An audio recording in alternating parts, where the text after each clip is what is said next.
আজরাইল আলাইহিস সালাম ডাক দিয়া বলেন, প্রভু গো, আর কেউ বাকি নাই, আমি আছি আর আপনি আছেন।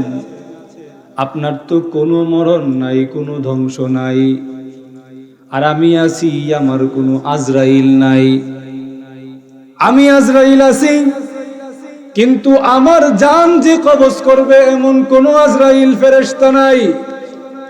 আল্লাহ রাব্বুল আলামিন ডাক দিয়া বলেন, আজরাইল রে, সকলেই যেমন এক এক করে ধ্বংস হয়েছে, তোমারও ধ্বংস আছে, তুমি আজরাইলেরও ধ্বংস আছে, কিন্তু তোমার জান আর রূহ কবজ করার মতো কোনো আজরাইল নাই। কিন্তু তোমার রূহ কবজ করার ব্যবস্থা আমি আল্লাহ করে রাখছি।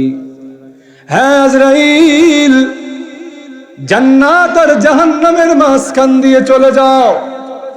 জান্নাত আর জাহান্নামের মাঝখান দিয়ে যখন যাবে, আমি আল্লাহ এই মুহূর্তে তোমার জান আর রূহ কবজ করে ফেলবো। কিতাবের মধ্যে রেখে আজরাইল আলাইহিস সালাম যখন জান্নাত আর জাহান্নামের মাঝখান দিয়ে যায়, আল্লাহ রাব্বুল আলামিন এমন সময় আজরাইলের রূহটা কবজ করে নেয়। আজরাইলের রূহ কবজ করার সময় আজরাইল এমন জোরে চিৎকার দেয়, কিতাবের মধ্যে এনেছে ওই সময় দুনিয়ার মধ্যে যদি কোনো মানুষ জীবিত থাকতো, আজরাইলের চিৎকার শুনে ওই মানুষের কলিজা ফেটে মরণ হয়ে যেত। আসসালামু আলাইকুম ওয়া রাহমাতুল্লাহি ওয়া বারাকাতুহু।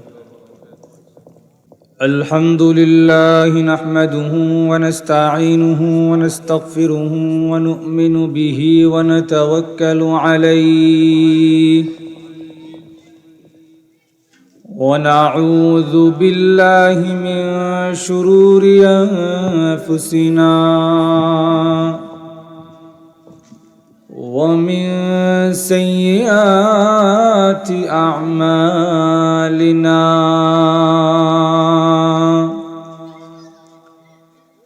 من يهده الله فلا مضل له ومن يضلله فلا هادي له، ونشهد أن لا إله إلا الله وحده لا شريك له، ونشهد أن سيدنا ومولانا محمدًا عبده ورسوله، أرسله بالحق بشيرا ونذيرا وداعيا إلى الله بإذنه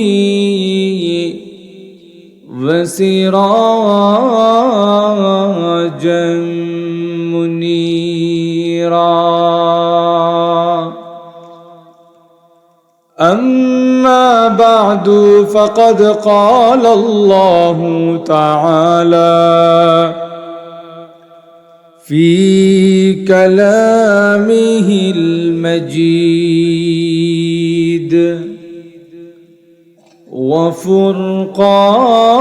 وفرقانه الحميد: أعوذ بالله من الشيطان الرجيم. بسم الله الرحمن الرحيم. واتقوا يوما ترجعون فيه إلى الله ثم توفى توفى كل نفس ما كسبت وهم لا يظلمون.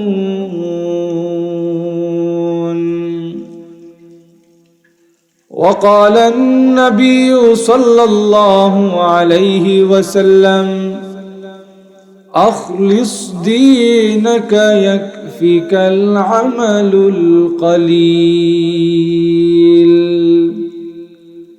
صدق الله العظيم وصدق رسوله النبي الكريم. بارك الله لنا ولكم في القرآن العظيم ونفعنا وإياكم بالآيات والذكر الحكيم. صلى الله على سيدنا ومولانا محمد وعلى آله وأصحابه وسلم. صلى الله على سيدنا ومولانا محمد وعلى آله وأصحابه وسلم. মুহাম্মদিয়া ইসলামিয়া মাদ্রাসা বিলের পাড়ের উদ্যোগে আয়োজিত আজকের ইসলামী মহাসম্মেলনে অত্যন্ত শ্রদ্ধাভাজন সভাপতি মুআজ্জাজ মুকাররম উলামায়ে কেরাম, সুধীমণ্ডলী, উপস্থিত সমবেত প্রাণপ্রিয় মুসলমান ভাইয়েরা, পর্দার অন্তরালে অবস্থানরত অত্যন্ত শ্রদ্ধেয়া মা ও বোনেরা, সর্বপ্রথম সেই মহান আল্লাহ পাকের আলিশান দরবারে শুকরিয়া আদায় করছি, যিনি অত্যন্ত দয়া করে আজকের এই ইসলামী সম্মেলনে আমাদেরকে আসার এবং বসার, কোরআন এবং হাদিসের আলোচনা শোনার এবং করার তৌফিক দিয়েছেন, সুযোগ দান করেছেন। এই জন্য সকলেই জোরে সুরে বলি আলহামদুলিল্লাহ।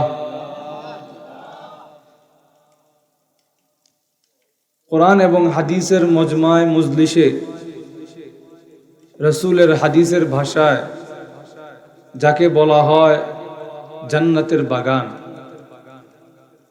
এই জান্নাতের বাগানে আসা বসা, এই সুযোগ, এই তৌফিক সকলে চাইলেই লাভ করতে পারে না। আপনার ইচ্ছা যেমন থাকা দরকার, তেমন আল্লাহ রাব্বুল আলামিনের তৌফিকও থাকা দরকার। আল্লাহর তৌফিক ছাড়া এই মজলিসে, এই মজমায় আসার সুযোগ পাওয়া সম্ভব নয়।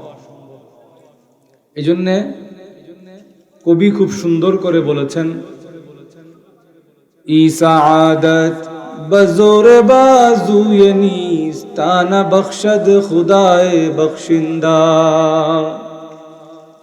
কবি বলেন, এই যে তুমি এই সৌভাগ্য লাভ করলে, তুমি যে আল্লাহর ইবাদত করার সৌভাগ্য তৌফিক লাভ করলে, তুমি যে কোরআন এবং হাদিসের মজলিসে আসতে পেরেছো, এই সৌভাগ্য তোমার বাহুবলে, তোমার শক্তি দ্বারা, তোমার নিজের ইচ্ছায় অর্জিত হয় নাই, অর্জন হয় নাই, যতক্ষণ না পর্যন্ত মহান দাতা, মহা দয়ালু আল্লাহ তাআলা তোমাকে এই তৌফিক না দান করেন। এই জন্য আমরা যে এই তৌফিক লাভ করেছি, আমরা যে কোরআন এবং হাদিসের মজলিসে এসে বসতে পেরেছি, হাক্কানি উলামায়ে কেরামের মুখ থেকে কোরআন এবং হাদিসের আলোচনা শুনতে পেরেছি, পারছি, আল্লাহ যে আমাদেরকে এই সুযোগ আর তৌফিক দিয়েছেন, এজন্য সকলেই আরেকবার জোরে সুরে বলি আলহামদুলিল্লাহ। আমি আপনাদের সামনে ওয়াজ করার কথা না, ওয়াজ করার মতন যোগ্যতা, ইলম, বয়স, অভিজ্ঞতা কোনোটাই আমার নাই, কিন্তু এই জগতের একজন কিংবদন্তি শাইখুত তাফসীর আল্লামা হাফিজ জুবায়ের আহমদ আনসারী রাহিমাহুল্লাহ, আল্লাহ হযরতের কবরকে নূরে ভরপুর করে দিক। হযরতের সঙ্গে আমার একটা নিসবত থাকার কারণে, আমি হযরতের ঔরসজাত সন্তান হবার কারণে, হযরতের নামের উসিলায় আল্লাহ আমাকে এই সম্মানের চেয়ারে বসায়া দিয়েছেন। এই জন্যে এইখান থেকে একটা বোঝার বিষয় আছে, সম্পর্ক বা নিসবত সবসময় রাখতে হবে বড়দের সাথে। যদি বড়দের সাথে রাখি, তাহলে বড়দের উসিলায় আল্লাহ আমাদের সম্মানও বাড়ায়া দিবেন। উদাহরণ দিলে বুঝবেন, রাস্তায় হাঁটার সময় অনেক সময় পায়ের কাছে গাছের টুকরা পড়ে না? গাছের টুকরা যখন পড়ে পা দিয়া সরায় দিই, কিন্তু ওই গাছের টুকরা দিয়া যখন কোরআন শরীফ রাখার রিহাল তৈরি করা হয়, তখন ওই গাছের টুকরাকে আর পা দিয়া সরাই না, বরং যদি পা লাগে 3 বার সালাম করে। কথা ঠিক না বেঠিক? তখন গাছের টুকরা দাম বেড়ে যায়। কেন? কারণ এইটা এখন আর সাধারণ গাছের টুকরা নাই, এইটার নিসবত, এইটার সম্পর্ক সরাসরি আল্লাহর কালামের সাথে হয়ে গেছে। এজন্য আল্লাহর কালামের উসিলায় কাঠের টুকরার দামও বেড়ে গেছে। এজন্য সম্পর্ক বা নিসবত রাখতে হবে বড়দের সঙ্গে, হক্কানি আলেমদের সঙ্গে। আলেমদের সঙ্গে যদি সম্পর্ক রাখেন, আলেম তৈরির কারাগার, কারখানা, মাদ্রাসার সঙ্গে যদি সম্পর্ক রাখেন, আল্লাহ তাআলা আলেমদের নিসবতে আপনার ইজ্জত দুনিয়া এবং আখিরাতে বাড়ায়া দিবেন। এই কথাটা সবসময় মনে রাখবেন। যাই হোক, আমি আপনাদের সামনে পবিত্র কোরআন শরীফের সূরাতুল বাকারার 281 নম্বর আয়াতে কারিমা তেলাওয়াত করেছি। এই আয়াতের মধ্যে মহান আল্লাহ রাব্বুল আলামিন দুনিয়ার মানুষকে ডাক দিয়ে বলতেছেন, ও দুনিয়ার মানুষেরা, ওয়াত্তাকু ইয়াওমান তুরজাউনা ফীহি ইলাল্লাহ, এমন দিনকে তোমরা ভয় করো যেই দিন তোমরা সকলেই আল্লাহর কাছে ফিরে যাবে। আমরা সবাইকে আল্লাহর কাছে ফিরে যেতে হবে কি হবে না? আর একটা আওয়াজ দিয়ে বলেন। মন না চাইলেও আল্লাহর কাছে যেতে হবে, না যায় কোনো উপায়। আমাদেরকে যে একদিন চলে যেতে হবে, এই কথাটাতে কোনো দ্বিমত নাই। দ্বিমত আছে? আমাদেরকে যে একদিন চলে যেতেই হবে, আমার রবের ডাকে সাড়া দিতে হবে, আমার রবের সামনে আমাকে একদিন দাঁড়াতে হবেই, এই কথাটাতে কোনো দ্বিমত নাই, কারো কোনো সন্দেহের অবকাশ নাই।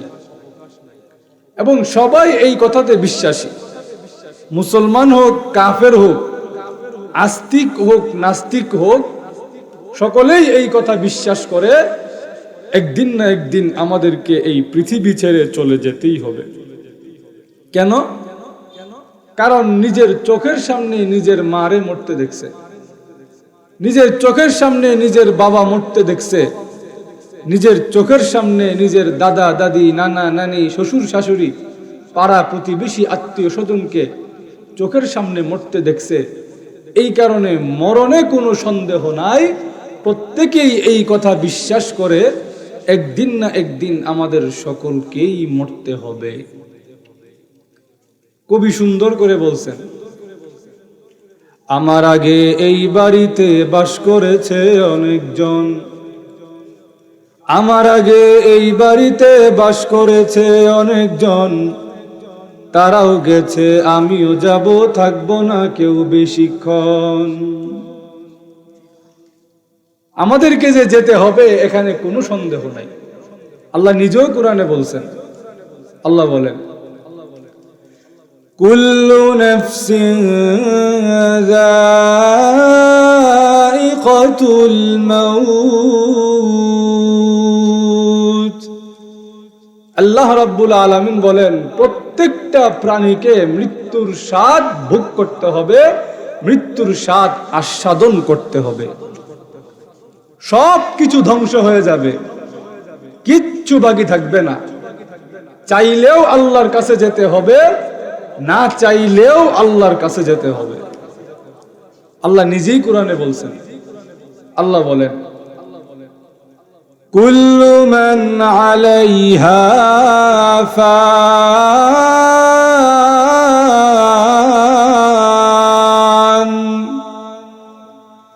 ওয়া ইয়াবকা ওয়াজহু রাব্বিকা যুল জালালি ওয়াল ইকরাম। আল্লাহ রাব্বুল আলামিন বলেন, এই দুনিয়াতে যা কিছু আছে, কুল্লু মান আলাইহা ফান, এই দুনিয়ায় যা কিছু আছে সব ধ্বংস হয়ে যাবে, বাকি থাকবেন একমাত্র ইজ্জত আর সম্মানের অধিকারী আল্লাহ তাআলা। একটু জোরে বলুন সুবহানাল্লাহ। এই আয়াতের ব্যাখ্যা বিখ্যাত একজন আলেম ইবনুল কাইয়িম আল জাওজি, তার একটা কিতাব আছে বুস্তানুল ওয়াইজিন ওয়া রিয়াদুস সামিঈন। এই কিতাবের মধ্যে তিনি আনছেন সব কিছু ধ্বংস হয়ে যাবে, একে একে ফেরেশতা যারা আছে তারাও ধ্বংস হয়ে যাবে। আল্লাহ রাব্বুল আলামিন আজরাইলকে ডাক দেয়া বলবেন, আজরাইল তাকায়া দেখো কে কে বাকি আছে। আজরাইল আলাইহিস সালাম ডাক দেয়া বলেন, প্রভু গো, আর কেউ বাকি নাই, আমি আছি আর আপনি আছেন। আপনার তো কোনো মরণ নাই, কোনো ধ্বংস নাই, আর আমি আছি, আমার কোনো আজরাইল নাই। আমি আজরাইল আছি, কিন্তু আমার জান যে কবজ করবে এমন কোন আজরাইল ফেরেশতা নাই। আল্লাহ রাব্বুল আলামিন ডাক দিয়া বলেন, আজরাইল রে, সকলেই যেমন এক এক করে ধ্বংস হয়েছে, তোমারও ধ্বংস আছে, তুমি আজরাইলেরও ধ্বংস আছে, কিন্তু তোমার জান আর রূহ কবজ করার মতো কোনো আজরাইল নাই, কিন্তু তোমার রূহ কবজ করার ব্যবস্থা আমি আল্লাহ করে রাখছি। হ্যাঁ আজরাইল, জান্নাত আর জাহান্নামের মাঝখান দিয়ে চলে যাও। জান্নাত আর জাহান্নামের মাঝখান দিয়ে যখন যাবে, আমি আল্লাহ এই মুহূর্তে তোমার জান আর রূহ কবজ করে ফেলবো। কিতাবের মধ্যে রেখে আজরাইল আলাইহিস সালাম যখন জান্নাত আর জাহান্নামের মাঝখান দিয়ে যায়, আল্লাহ রাব্বুল আলামিন এমন সময় আজরাইলের রূহটা কবজ করে নেয়।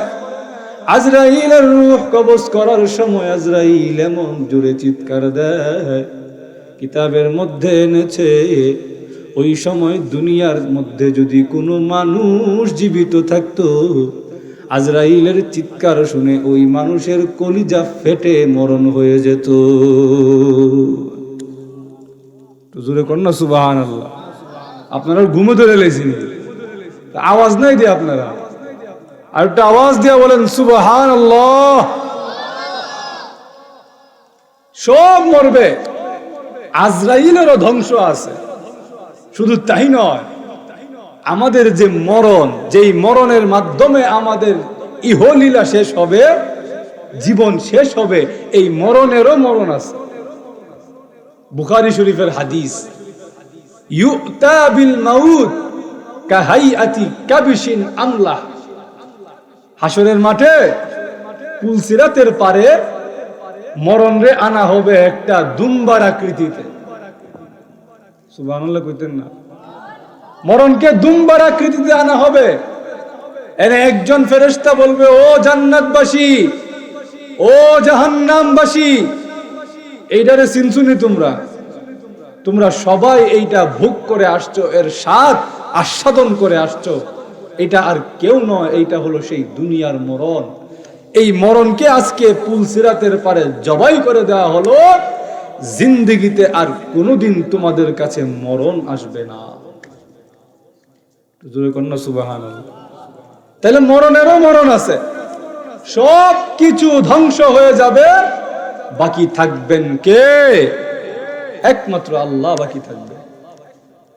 তো আমি যেই কথাটা বলতে চাচ্ছি, আমার তেলাওয়াতকৃত আয়াতে আল্লাহ রাব্বুল আলামিন বলতেছেন, এমন দিনকে ভয় করো যেই দিন তোমরা সকলেই আল্লাহর কাছে ফিরে যাবে। আল্লাহর কাছে যে ফিরে যাব, এক্ষেত্রে কোনো সন্দেহ আরো জোরে নাই। এইবার আমার যে তেলাওয়াতকৃত আয়াত, এই আয়াতটা আল্লাহ রাব্বুল আলামিন বিশ্ব নবীর উপরে সর্বশেষ নাজিল করেছেন। এরপরে কোরআনের আর কোনো আয়াত নাজিল করা হয় না। আপনারা বলবেন, হুজুর আপনি বলতেছেন সূরা বাকারার 281 নম্বর আয়াত শেষ আয়াত, আর আমরা যে কোরআন শরীফ পড়ি এটার শেষ আয়াত তো মিনাল জিন্নাতি ওয়ান নাস। ঠিক কি ঠিক না? তো এর সাথে তো এটার কোনো মিল নাই। আমরার কোরআন শরীফের শেষ আয়াত মিনাল জিন্নাতি ওয়ান নাস, আর আপনি বলতেছেন সূরা বাকারার 281 নম্বর আয়াত শেষ আয়াত। কাহিনী তো বুঝলাম না। এর উত্তর হলো, আল্লাহ রাব্বুল আলামিন বিশ্ব নবী রাহমাতুল লিল আলামিনের উপরে আমরার কাছে এখন যে কোরআন শরীফ আছে, এই সিরিয়ালে কোরআন নাজিল করেন নাই। আল্লাহ লৌহে মাহফুজ থেকে সম্পূর্ণ কোরআনকে প্রথম আসমানের বাইতুল ইজ্জা নামক একটা ঘরে নাজিল করছেন। ওই বাইতুল ইজ্জা থেকে রসুলের উপরে যখন যেই আয়াত প্রয়োজন সেই আয়াত নাজিল করে দিয়েছেন। আর আমরার কাছে এখন যেই কোরআন শরীফ আছে, এই সিরিয়ালে আল্লাহ লৌহে মাহফুজে কোরআন সংরক্ষণ করে রেখেছেন। আমরার কাছে যে কোরআন শরীফ, এটা হলো লৌহে মাহফুজের কোরআন শরীফ। লৌহে মাহফুজে আল্লাহ এই সিরিয়ালে রাখছেন।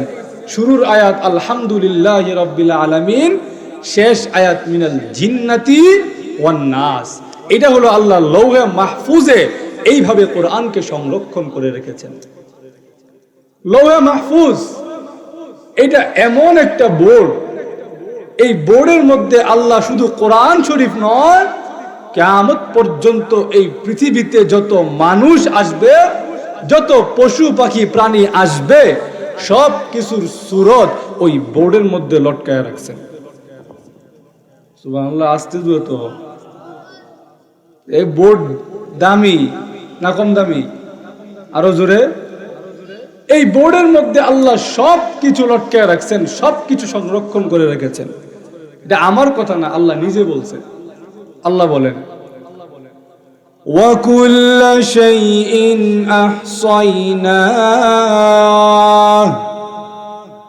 فِي إِمَامٍ مُبِينٍ।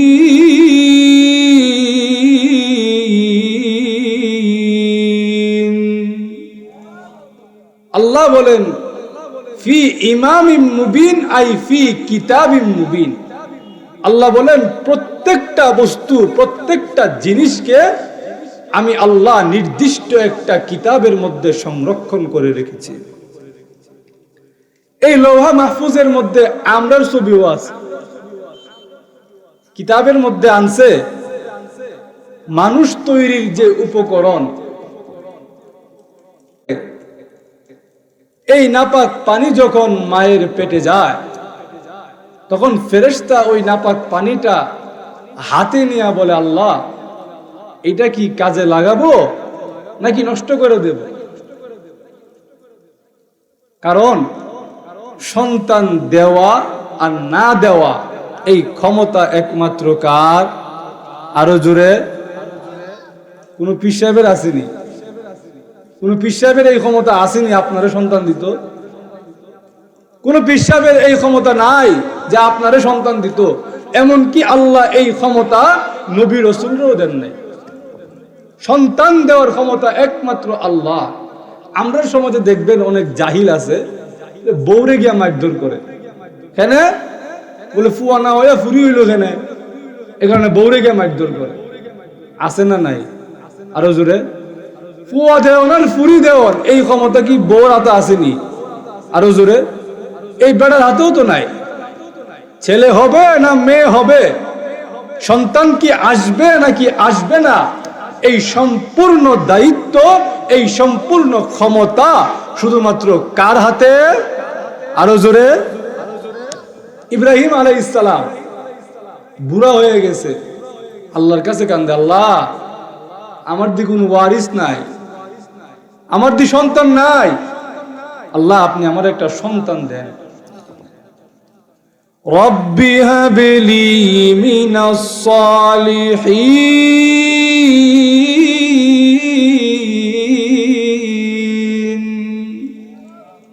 ইব্রাহিম আলাইহিস সালাম বলেন, আল্লাহ আমার একটা নেককার সন্তান দান করেন।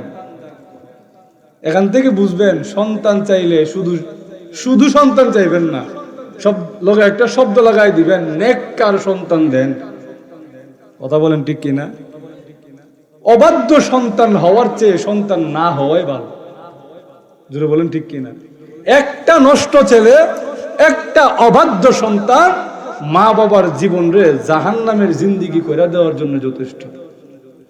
জোরে বলেন ঠিক কিনা? আমরা সমাজে এমন চিত্র নাইনি? আরো জোরে। শুধু তাই নয়, জাকারিয়া আলাইহিস সালাম,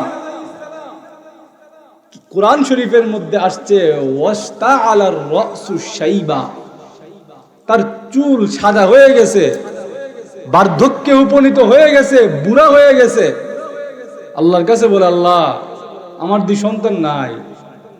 মারিয়াম আলাইহিস সালামের কাছে গেছে, গিয়া দেখে মারিয়াম আলাইহিস সালামের কাছে বেমৌসুমি ফল আর সবজিতে ভরা। যে মৌসুমে যে ফল ওর কথা, এই ফলে বাদেও আরো অন্যান্য ফল আছে, যেই ফল এই মৌসুমে হওয়ার কথা না। এমন ফল যখন গিয়া দেখে মারিয়াম আলাইহিস সালামের কামরার মধ্যে, জাকারিয়া আলাইহিস সালাম বলেন, ও মারিয়াম আন্না লাকি হাযা, বুঝতে পাইছো এই বেমৌসুমি ফল তোমারে কে দিয়া গেল? মারিয়াম আলাইহিস সালাম বলেন, قالت هو من عند الله।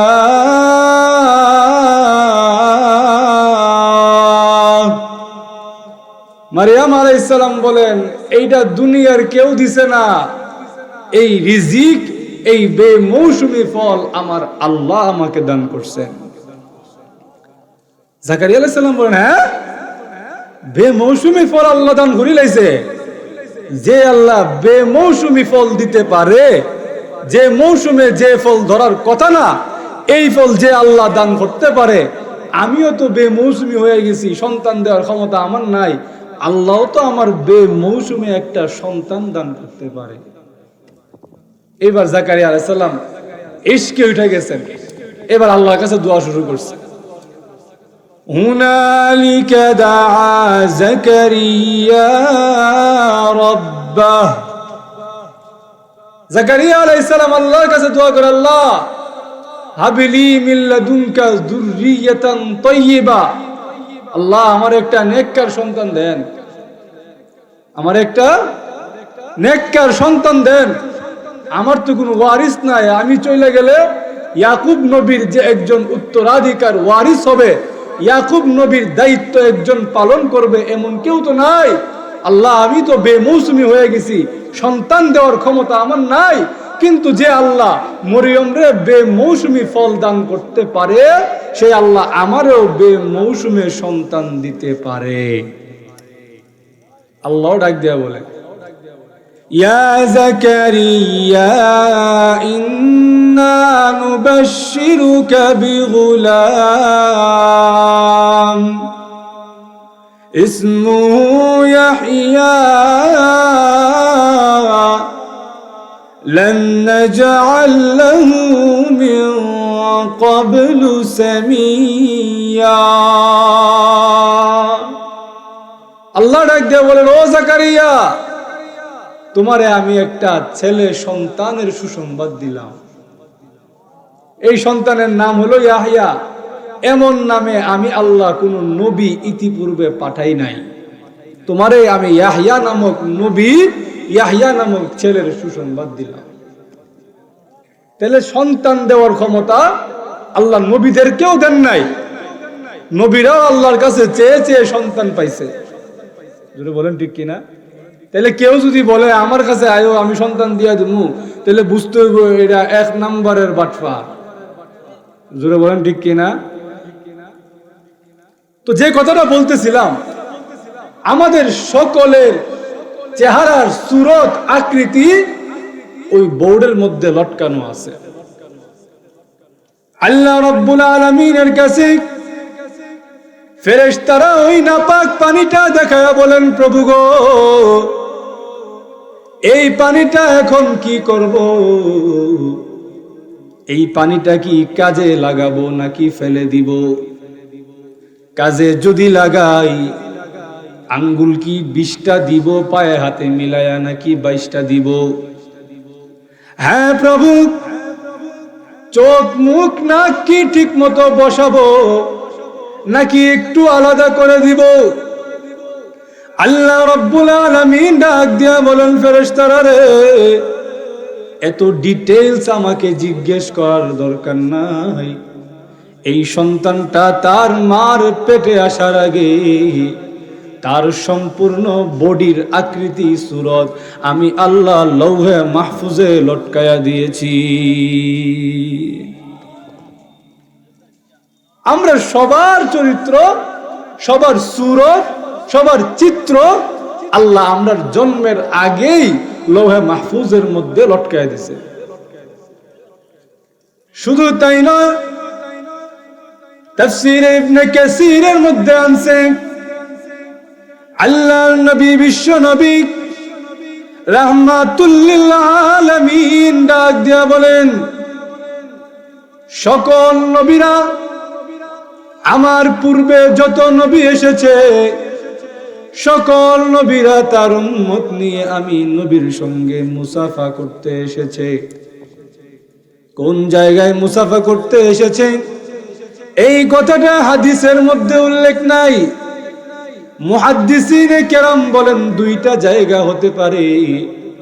একটা হলো মেয়ারাজের রজনীতে, আরেকটা হলো নবীজির স্বপ্নের মধ্যে এসেছে। আল্লাহর নবী বলেন, সকল পয়গম্বর তার উম্মত নিয়ে আমি নবীর সঙ্গে মুসাফা করতে এসেছে।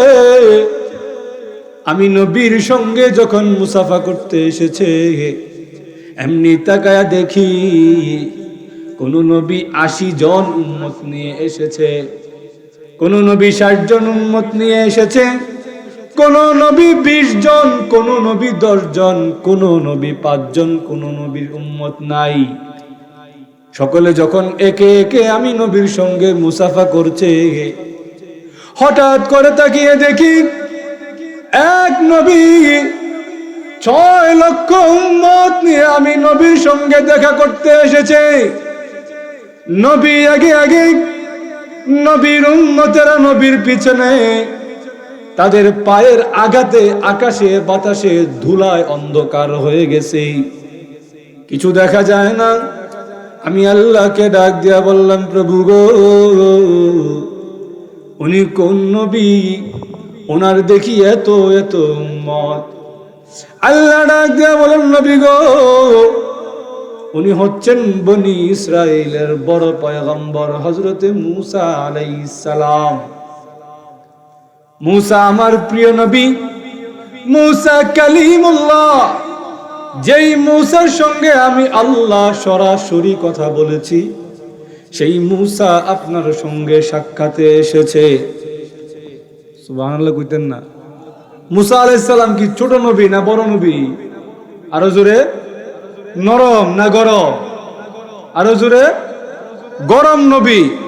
আপনারা ঘুমো ধরতেছেনি, অসুবিধা হইতেছেন আপনারা? শেষ করে এলাম অল্প কিছুক্ষণ। মূসা আলাইহিস সালাম অনেক বড় মাপের নবী, আবার গরম নবীও। আল্লাহর নবী, বিশ্ব নবী রাহমাতুল লিল আলামিন মেরাজের রজনীতে যখন গেছে, যাওয়ার পরে প্রথম আসমানে যাওয়ার পরে দরজায় আঘাত, ভিতর থেকে আওয়াজ আসে, কে আসছেন? জিবরাইল আলাইহিস সালাম বলেন, আপনার সঙ্গে বিশ্ব নবী মুহাম্মদুর রাসূলুল্লাহ সাক্ষাতে এসেছেন। সাক্ষাৎ করলেন। আল্লাহর নবী বলেন, ও ভাই জিবরাইল, উনি কে? উনি কোন নবী? জিবরাইল আলাইহিস সালাম বলেন, ইয়া রাসূলুল্লাহ, ইয়া হাবিবাল্লাহ, ইনি হলেন আপনার আব্বা, আপনার আদি পিতা হযরত আদম আলাইহিস সালাম। দ্বিতীয় আসমানে গেছে, আবার আওয়াজ, কে আসছেন? আপনার সঙ্গে বিশ্ব নবী দেখা করতে এসেছেন। দরজা খুলছে, দেখা হলো।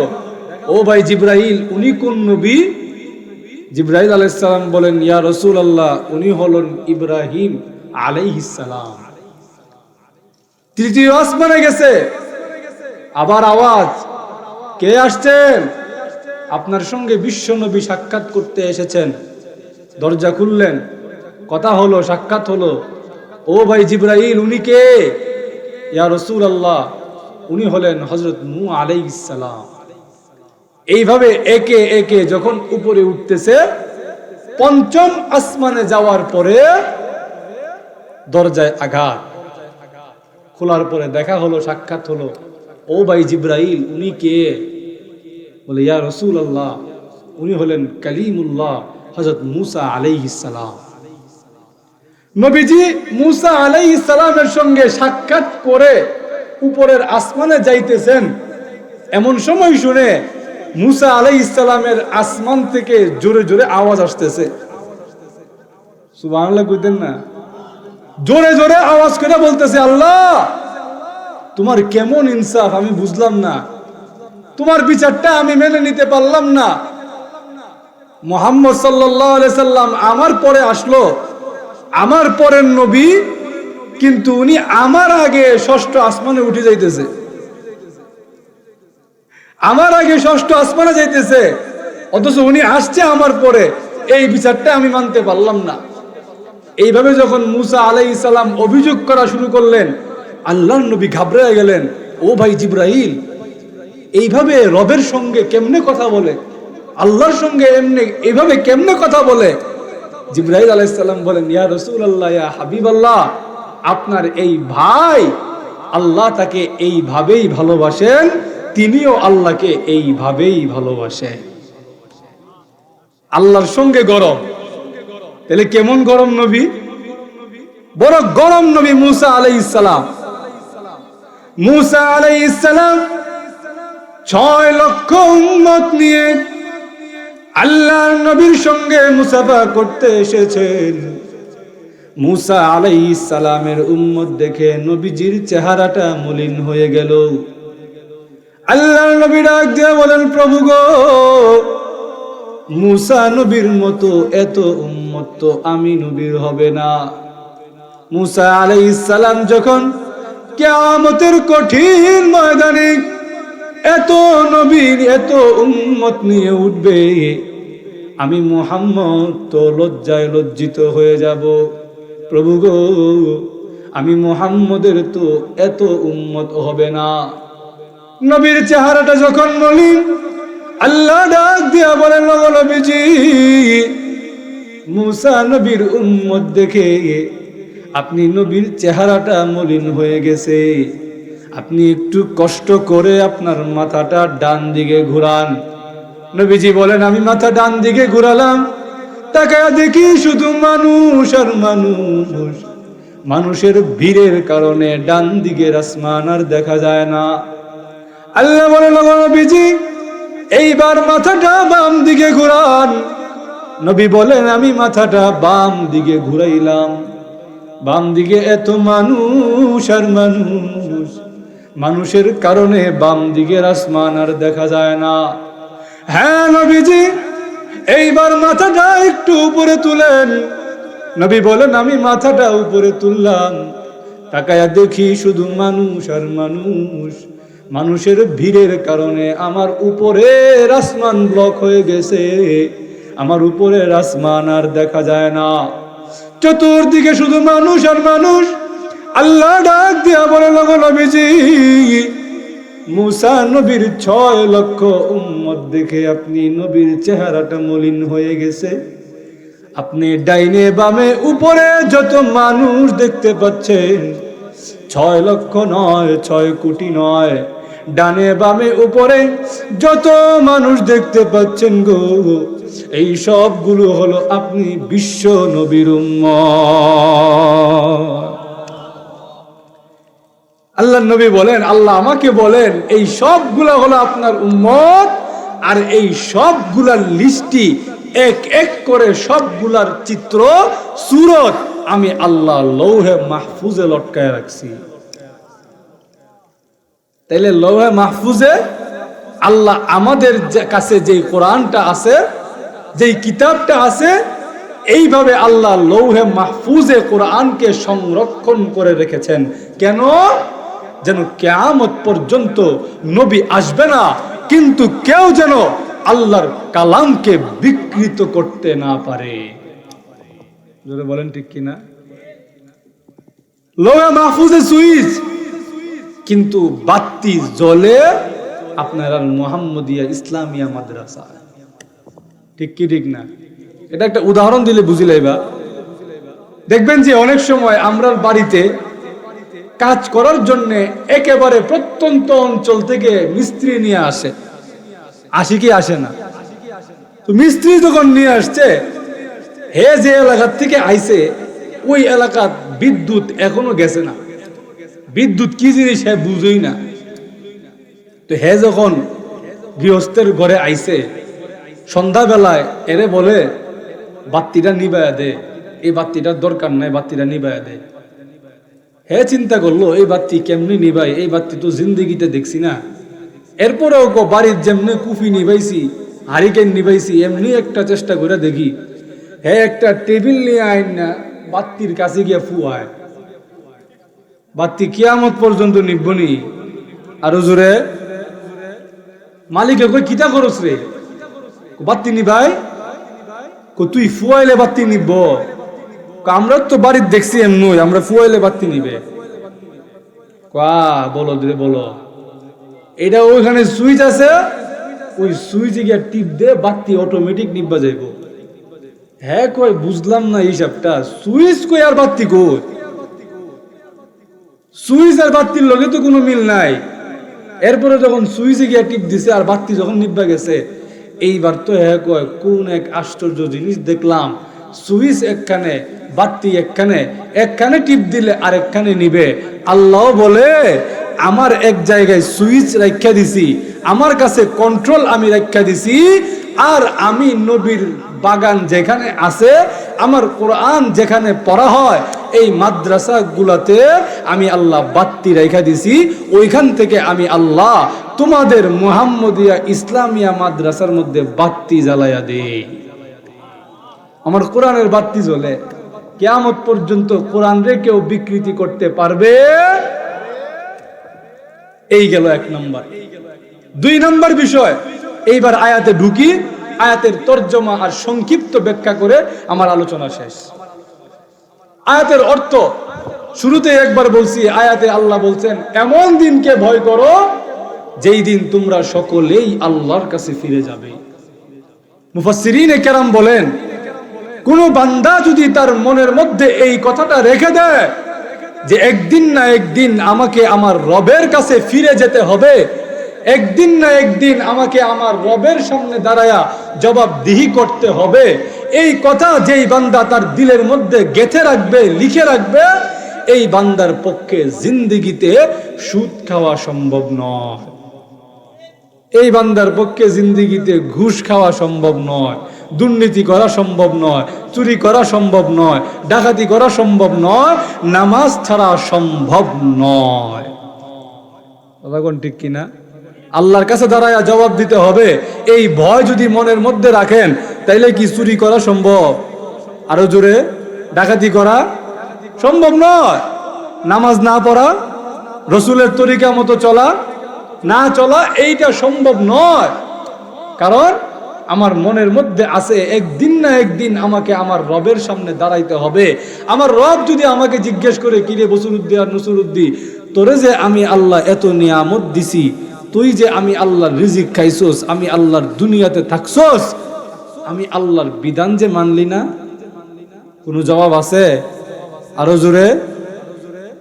এই কথা যার দিলের মধ্যে গেঁথে গেছে, এই ব্যক্তির পক্ষে জিন্দিগিতে কোনো অন্যায় কাজ করা সম্ভব নয়, এমন কাজ করা সম্ভব নয় যেই কাজে আল্লাহ নারাজ হয়, যেই কাজে রসুলের তরিকা মতো চলা সম্ভব নয়, এমন কাজ ওই ব্যক্তির দ্বারা করা সম্ভব নয়।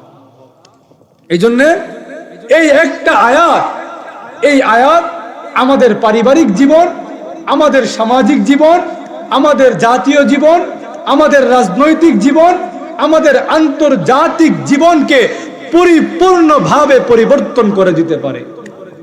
ঠিক কি ঠিক না?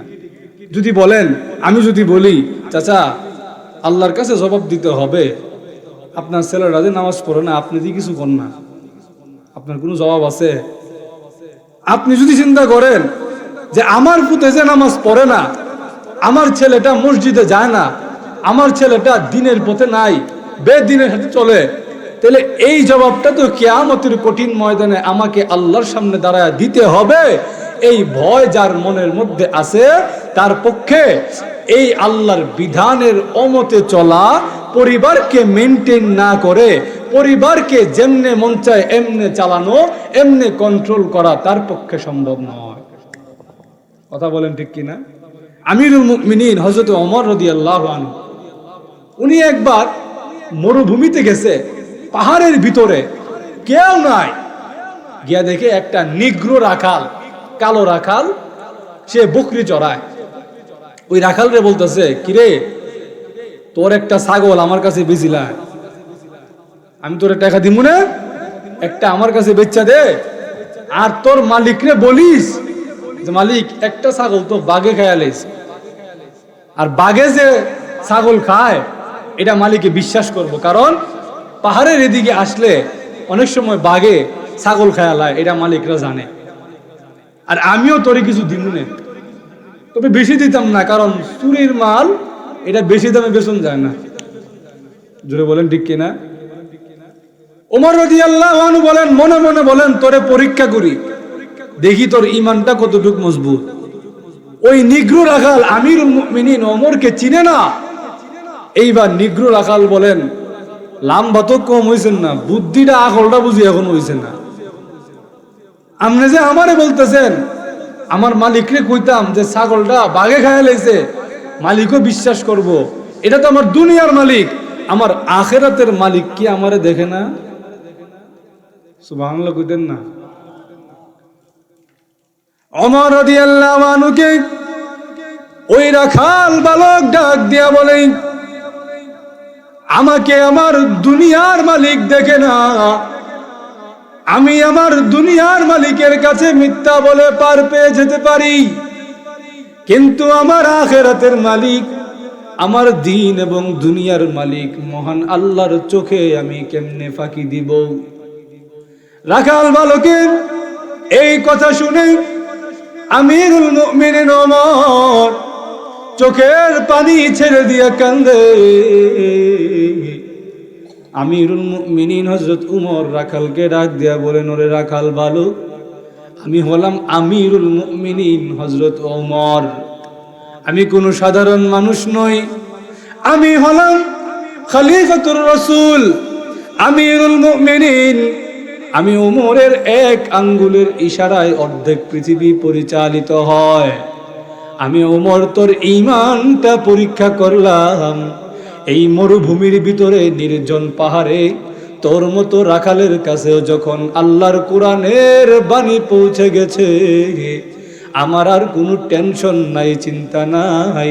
আমার দেশের রাখালো যখন কোরআনের অর্থ বুঝে, আমার দেশের রাখালো যখন বুঝে গেছে একটা অন্যায় করলে তার পরকালের মালিক তাকে দেখে ফেলবে, আমি উমরের আর কোনো চিন্তা নাই। আমার দেশের একটা মানুষও আর দুর্নীতি করতে পারে না। জোরে বলেন ঠিক কিনা? রাখালো যখন বুঝে গেছে যে আমি যদি একটা অন্যায় করি আমার আল্লাহর কাছে আমাকে জবাব দিতে হবে, দুনিয়ার সামান্য লোভ লালসায় পড়ে আমি যদি আমার আল্লাহরে নারাজ করে দেই, আমার রসুলরে আমি নারাজ করে দেই, কিয়ামতের ময়দানে এমন বিপদ হয়ে যাবে যেই বিপদ থেকে আমাকে কেউ উদ্ধার করতে পারবে। আরো জোরে, কিয়ামতের দিন বিপদ হয়ে গেলে কেউ উদ্ধার করবনি। আরো জোরে, আজকের দুনিয়ায় দরদি মা, জন্মদাতা বাবা, দুনিয়ার যে কোনো বিপদে পড়ি না কেন মার কাছে গেলে সমস্যার সমাধান, বাবার কাছে গিয়া যদি বলি বাবা সমস্যার সমাধান করে দেয়। কিয়ামতের ময়দানে বাবা সন্তানের কাছে যাবে, সন্তান বাবার কাছে যাবে, কেউ কাউকে সাহায্য করবে। হাদিসের মধ্যে আছে এক বাবা কিয়ামতের কঠিন ময়দানে হন্য হয়ে ঘুরে বেড়ায়, একটা নেকি একটা আমলের জন্য দাঁড়ে দাঁড়ে ঘুরে বেড়ায়। জনে জনে গিয়া হাত পাতি, তোমরা কে আছো গো, আমাকে একটা আমল দিয়ে সাহায্য করবে। এমনি তাকায় দেখি তার স্ত্রী সামনে দাঁড়ানো। স্ত্রী গো, দুনিয়ার জীবনে আমি কেমন স্বামী ছিলাম? স্ত্রী ডাক দিয়া বলেন, স্বামী গো, দুনিয়ার জীবনে আপনার চাইতে ভালো কোনো স্বামী আমি দেখি নাই। আমার পাড়া প্রতিবেশী আত্মীয় স্বজনের মধ্যেও আমি দেখি নাই আপনার মতো কোনো ভালো স্বামী।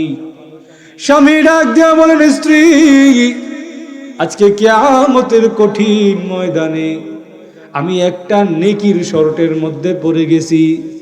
যদি তোমার আমল নামা থেকে একটা নেকি আমাকে দান করো, আমি আল্লাহর আযাব থেকে চিরকালের জন্য বেঁচে যাই। স্ত্রী ডাক দিয়া বলেন, স্বামী হে, আপনি কি জাহান্নামের আওয়াজ শুনেন না? আপনি কি জাহান্নামের আগুন দেখেন নাই? জাহান্নামের আগুন তো আমরা চোখে দেখে ফেলছি। জাহান্নামকে কন্ট্রোল করা যায় না। জাহান্নাম মানুষ দেখে অগ্নিবর্ণ হয়ে যায়। জাহান্নামকে ফেরেশতারাও কন্ট্রোল করে রাখতে পারে না। আপনি কি জাহান্নামের আযাব নিজের চোখে দেখেন নাই? আপনাকে যদি একটা আমল দিয়ে দেই আর আমার আমলে যদি ওই একটা আমল শর্ট পড়ে যায়, আপনি তো জান্নাতে চলে যাবেন, কিন্তু আপনাকে আমল দেওয়ার কারণে আমি জাহান্নামী হয়ে যাব। না না, আমল দিয়ে সাহায্য করতে পারবো না। লোকটা সামনে যায়, গিয়ে দেখে তার সন্তানকে ডাক দিয়া বলেন, ওরে আমার কলিজার টুকরা সন্তান, দুনিয়ার জীবনে আমি কেমন বাবা ছিলাম? সন্তান ডাক দিয়া বলেন, বাবা, দুনিয়ার জীবনে দেখেছি আপনি নিজে না খেয়ে আমাদেরকে খাওয়াইছেন, নিজে ভালো পড়েন নাই, আমাদেরকে ভালো পড়াইছেন। আপনার মতো বাবা হয় না। ওরে সন্তান, আজকে আল্লাহর আদালতে আমি পাকড়াও হয়ে গেছি। তোর আমল নামা থেকে যদি একটা আমল দিয়ে আমি বাবাকে সাহায্য করো, আমি চিরকালের জন্য আল্লাহর আযাব থেকে বেঁচে যাই।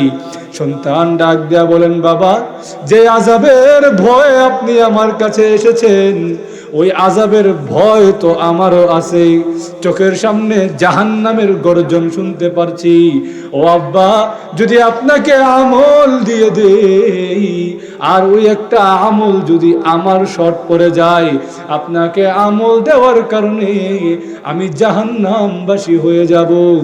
ওই লোকটা সারা কিয়ামতের মাঠে ঘুরে, একটা মানুষও তাকে নেকি দিয়ে সাহায্য করে না।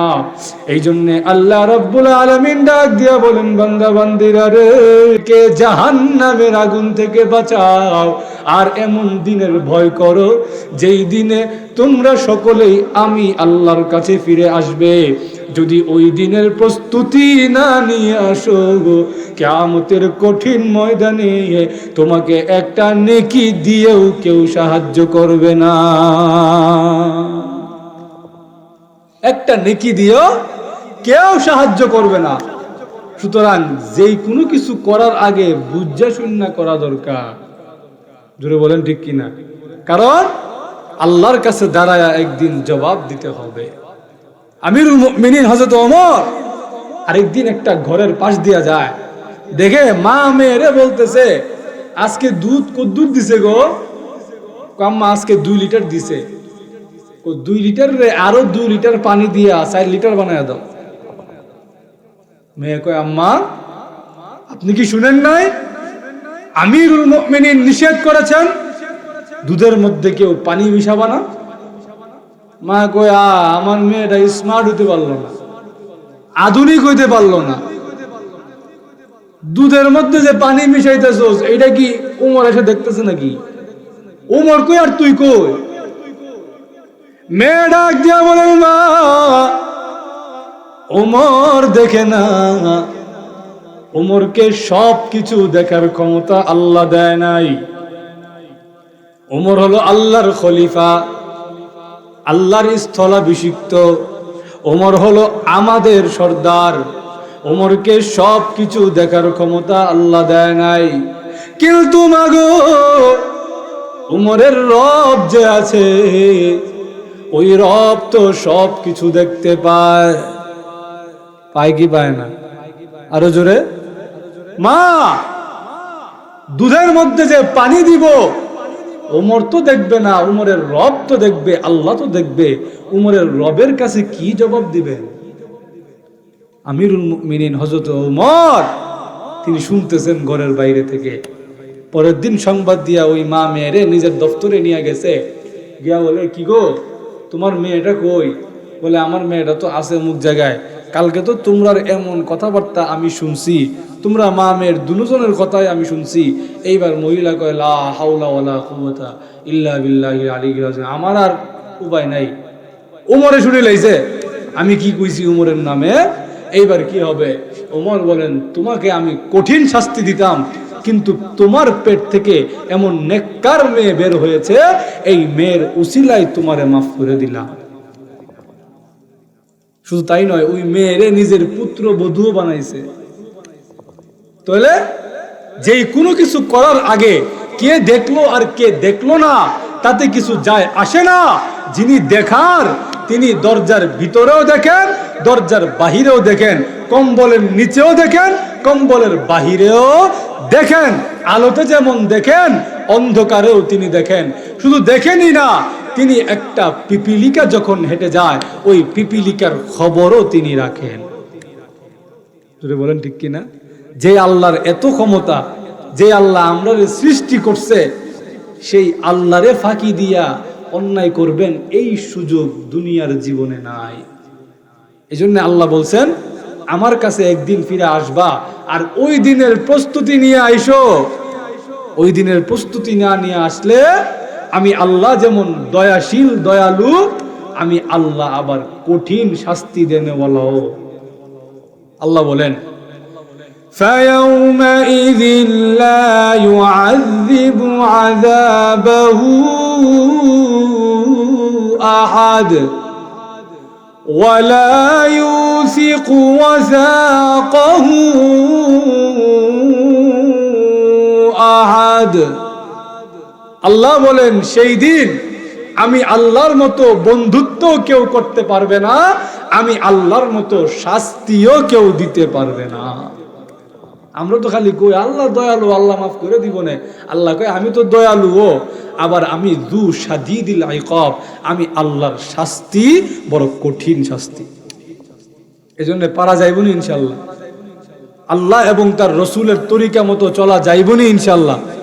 আরো জোরে আওয়াজ দিন, ওরা যাইবনি ইনশাআল্লাহ। যদি যাইতে পারি, আল্লাহ বলেন, সুম্মা তুওয়াফা কুল্লু নাফসিন মা কাসাবাত ওয়া হুম লা ইউজলামুন।